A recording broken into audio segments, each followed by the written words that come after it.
Shalom Bapak Ibu, Saudara-saudari sekalian, selamat pagi.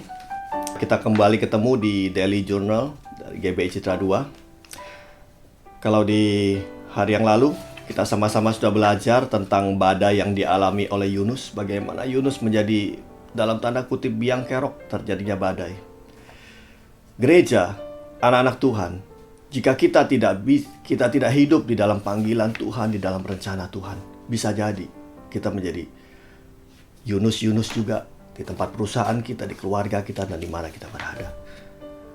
Pagi hari ini, kita akan sama-sama belajar dan merenungkan badai kedua yang ditulis di dalam Alkitab. Badai kedua ini dialami oleh seorang rasul yang luar biasa, yaitu Rasul Paulus ya. Di dalam Kisah 27. Jadi saya akan ceritakan seperti ini. Paulus pada saat itu sedang dibawa menuju ke Roma, karena dia harus diadili di Roma. Dan pada saat perjalanan pelayaran mereka ke Roma, mereka mengalami yang namanya badai yang begitu dahsyat. Dan badai itu sebenarnya bisa dihindari oleh kapal jika mereka mau mendengar apa yang menjadi saran daripada Paulus kepada nahkoda, kepada perwira yang mengawal dia, kepada awak kapal, bahwa mereka tidak boleh meneruskan pelayaran mereka.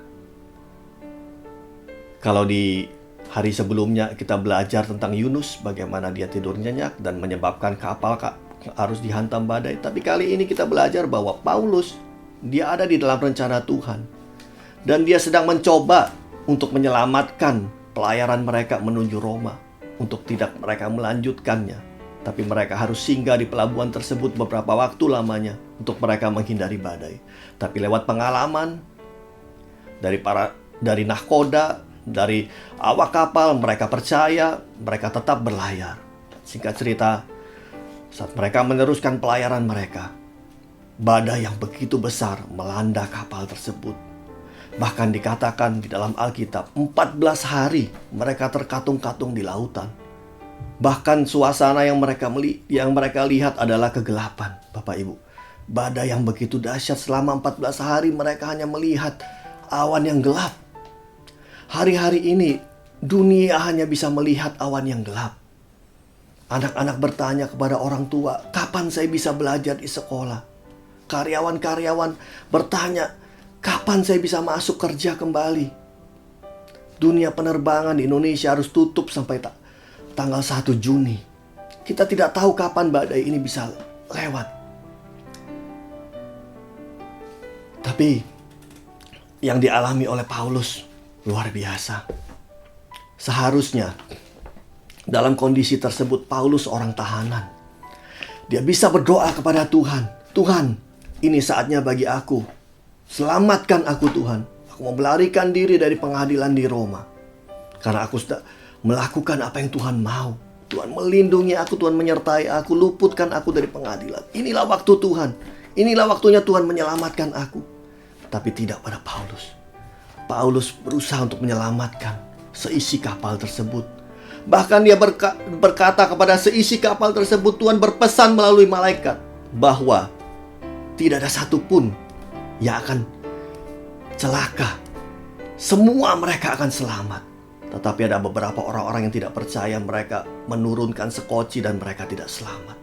Tetapi orang-orang yang berada di dalam kapal, seluruhnya mereka selamat. Hingga satu waktu mereka mendamparkan kapal tersebut di Pulau Malta. Dan seisi kapal mereka selamat. Biarlah gereja-gereja Tuhan hari-hari ini kita mau belajar dari Paulus bahwa inilah saatnya gereja berbicara. Gereja berbicara kepada orang-orang di sekitar kita. Gereja berbicara kepada dunia. Yakinkan mereka bahwa di dalam Tuhan mereka pasti selamat. Di dalam Tuhan mereka pasti mengalami yang namanya kemenangan. Gereja Tuhan, anak-anak Tuhan, seharusnya pada saat-saat seperti ini tidak memikirkan diri mereka sendiri, tapi bagaimana mereka memikirkan orang-orang sekitar mereka untuk mereka selamat bersama-sama dengan kita. Inilah saatnya bagi gereja Tuhan. Kita mau lakukan apa yang Paulus lakukan. Kita tidak ambil sekoci dan berkata kepada Tuhan, Tuhan selamatkan aku. Tapi kita mau berkata kepada Tuhan, Tuhan, seluruh Indonesia kau selamatkan. Seluruh dunia Tuhan selamatkan. Inilah saatnya bagi gereja untuk berperang. Inilah bagi gereja, kesempatan bagi gereja untuk kita membawa dunia datang dan mengalami Kristus.